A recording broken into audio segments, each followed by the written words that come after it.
Assalamu alaikum everyone. Hope you are well and doing great with my channel. আজকের এই ভিডিওতে আমি আপনাদের সাথে শেয়ার করব একটি অ্যাডভান্স ইংলিশ স্ট্রাকচার। সো ভিডিওটি না টেনে শেষ অবধি দেখুন। খেলার সময় হয়েছে, রান্নার সময় হয়েছে, ঘুমানোর সময় হয়েছে, যাওয়ার সময় হয়েছে।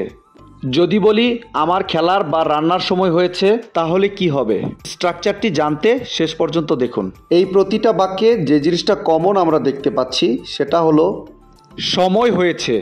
সো যখন আমরা কোনো সেন্টেন্সে এই ধরনের বাক্যগুলো দেখতে পাবো সেক্ষেত্রে আমাদের ব্যবহার করতে হবে ইটস টাইম। এই টাইপের বাক্যগুলোকে ইংলিশে বলতে হলে সেন্টেন্স স্ট্রাকচারটি হবে it's time to plus verb.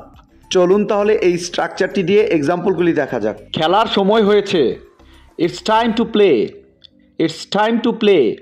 রান্নার সময় হয়েছে, it's time to cook, it's time to cook. ঘুমানোর সময় হয়েছে, it's time to sleep, it's time to sleep. যাওয়ার সময় হয়েছে, it's time to go, it's time to go. আমার খেলার সময় হয়েছে। আমরা এই বাক্যটি দুইভাবে বলতে পারি। First one is it's time for me to play and second one is it's my time to play.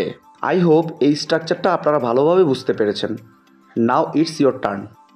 শেখার সময় হয়েছে, আমার শেখার সময় হয়েছে। এই বাক্যটি ইংলিশে কী হবে আপনারা কমেন্টে লিখে জানাবেন।